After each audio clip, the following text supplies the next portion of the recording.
Yes, good evening, everyone. This is Julian Thomas, resident of Macquarie University. And this is my presentation video for my AI project, semester one, year two.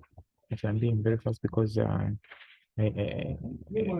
have cases of failing to finish within before time. So I'm not going to repeat myself. This thing that said something that I talked about in the previous videos. I'm producing a chatbot. I'm producing chatbots as conversation with an assistant. They said by credentials. In this one, in this video presentation, I'm going to talk about my AI project. It's okay, summary of my term paper. So the keywords, not about the keywords that read out my term paper. The gaps, the research literature about some other people who have tried to implement something like mine, and they have used other techniques. Gaps between the gaps that I find that you should be able to patch up, and then the background of the motivation. Uh, there's a description. I talked about it last time. I skip it this time. Then the model and accountability, I talk about it. Then some of my performance, the performance of my model and things of the sort. So artificial intelligence is simulation of intelligent behavior in computers. Computation prevents something that the exchange of ideas between two entities that is being collaborated. A virtual assistant is something that is not actually existing, but expressed in terms of software. And then chatbot is actually the program that produces conversations. So in other words, the chatbot won't be like the virtual assistant that is covered that is engaging in a conversation with another entity, which will be a person. So now design chatbot these are some of the designs that exist there. Let's this decision trees. There are many chatbots provide you with additional menus from what you pick. They have the chatbots. Those ones they are happy because they have humans that help to answer sophisticated questions. They are keyword chatbots. Those ones are look to the sentences, key sentences that the person says, and then they pick out keywords and they try to answer they try to give you a certain reply findings according to the findings within the keywords within the sentences that the person has said.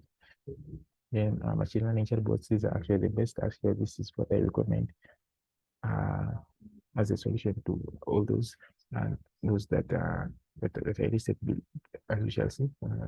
They they can answer open-ended questions. They're sophisticated, and then they are yeah. That's it. The literature review. Literature paper detectives have been used. Take decision trees. These are the decision trees one that are just here decision tree. This way or that way. This way or that way. So as you keep on choosing this way or that way, you narrow down to a certain solution from which each will pick a reply. Random forest is also a machine learning algorithm that is used for classification and manipulation tasks. It's also used in chatbot development. By using random forest, the chatbot can make more accurate predictions about the intent and meaning of user inputs. Support vector machines is a techniques whereby if you have a certain vector, whether it was a direction or a direction, according to what the user might have said, the angle between these two vectors actually tells you a lot about whether the vectors are similar or not similar. Then this guy I don't know, or random forest. Oh yeah, this one please. Okay. Anomaly detection is another technique, finding outliers within a data set. The dimensional reduction is reducing the number of columns within a data set, like leaving the model to a performance that is equal or maybe better. That is to say, you're moving those columns that are contributing less or not important towards there's feature selection and there's feature okay, those are types of dimensional reduction. Then some of the problems that I find in random forest, forest is very sophisticated, just as anomaly detection. Then clustering introduces low flexibility. Then yeah, Also in nano forest, if you get to a pure node, then you cannot expand beyond that. I don't know much about them forest, but that's it. Then methodology, I talked about this in the last video, and I'm just going to push through it. In the methodology, I said that the proposed methodology first understand the audience, then the capability to be addressing, then define a child's personality, like find actually is it going to be a limiter, chatbot, is it going to be what, define the chatbot personality, design user journey as in the commercial, as it's going to be commercial driven, so how the type of questions is going to be high. Professional, what is it going to be talking with kids? They are developing the chatbot. Even the chatbot, that is like a collection of data, and then integration of different components. Cultural data and also changing data, like reshaping it so that it may fit the requirements, then integration of natural language processing, when embedding, when embedding is putting meaning, embedding meaning towards just like the here they want. My data set I talked about it some previous videos many times. It had information data set. By the way, I changed the data set by the way, but it's the same. I said analogous, same data set, similar data sets, but not the same. This is a screenshot of the data set I had. Even I had something like this. However, the one that I'm using just had text and intent did have category and flags, but it's the same thing. You have text that are being mapped to different intents. Another illustration, and then this is showing the number, the number, showing information about the data column, showing how many records are there, and showing which one is occurring more frequently and how many times it's occurring. Then data preparation and exploratory data analysis. Data preparation is a part of machine learning that deals with training, like as in preparing the data after after after like after looking at your data, finding anomalies, finding finding the data you're supposed to remove, after finding it out the data you're supposed to remove, those things. Then being prepared, it's like just in, like when you're doing a salad, you have to first feed vegetables that is requirements, data collection. After data collection, you go to exploratory data analysis, like you look at the vegetables you're forming when it's good, which you then going to throw away. And preparation of is part of throwing away. And then you, like how you got to remove the outliers, stuff like that, preparation. So as a reminder, I've got to find outliers in the data set for intent. And then it had no what it had no nulls as shown here. Wait. Yeah, no nulls. Who is this? This one is failed. Okay. You can see that no null, not null, and there are no null values. Like doesn't show that there's any null anywhere. Okay. I spent a lot of time there. Oh, this is train split. And train split, this should as you usually do. First thought, then the second time. You split the data set into train and test, then split split the test into validate and test. That's what I did. These two statements here.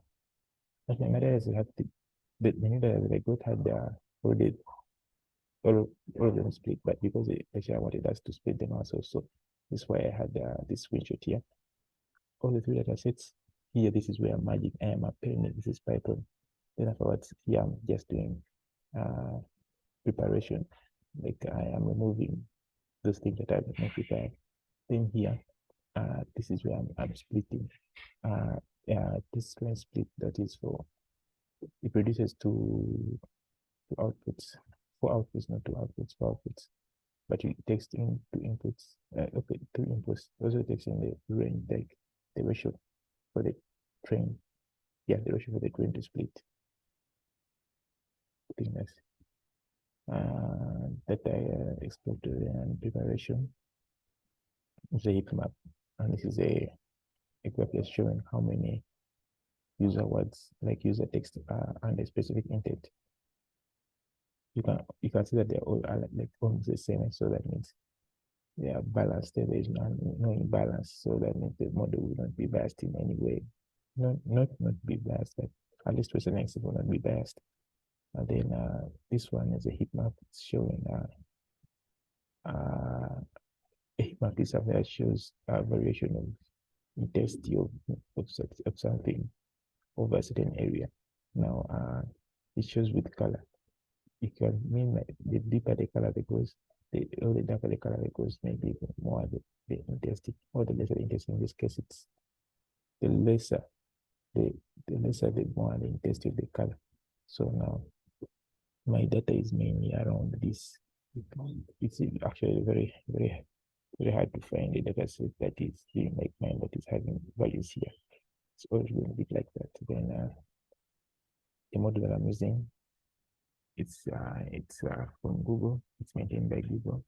That means it is tested on it is pre-trained on Wikipedia. Wikipedia has a lot of information. So now if you train a data set on Wikipedia, chances are that it's going to be a very good one because there's a lot of data to be trained on. It has two it has two models. Like if it, okay, the model has two sets. There is that one that has been trained on 2 million and that one has been trained on T2. No, there's that one that has too many parameters, one that has this story. Of course, the more the parameters, the better.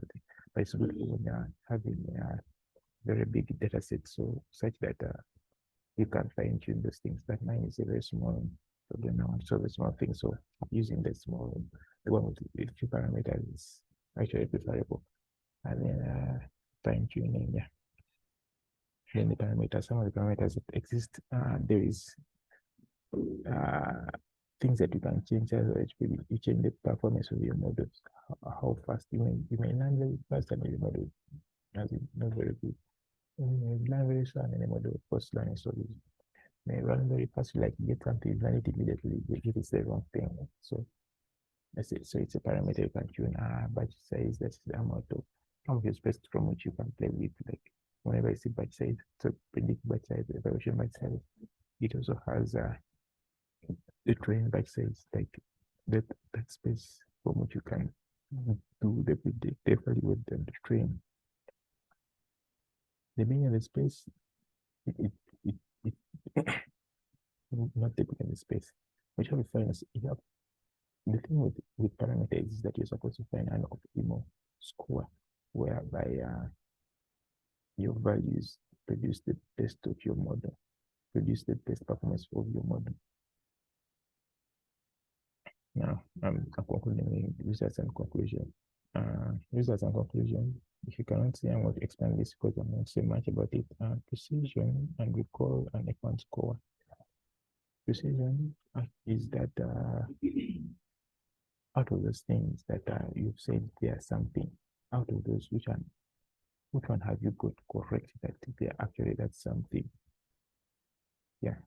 So out of all those that you have said that there's something, which one have you got correct that they actually that's something? And recall is out of those that are known to be something. Yeah. How many of those have you predicted right? That is recall. Then if one score is just a harmonic link between them. So now this is a classification report. Like yeah, by the way, the data has already finished running and doing stuff, and then it's being tested. So now the for play music, for add to Play Store, Red Book, uh, any of those ones, for get weather such, the precision, what I told you out of those that you have said to be something, you can actually that thing. So if he has music, those one I say that yeah, the person wants to play music. It has 92% out of those that it has said that the person wants to play music that are correct. Then it has 98% out of those that are actually the person wanted to play music. I yeah, and I guessed correctly the person wanted to play music. Then 95% the harmonic mean. Then accuracy score is like out of all the predictions which ones have you have right. Yeah, I think I'm going to end my presentation here. Thank you. See you next time. Bye.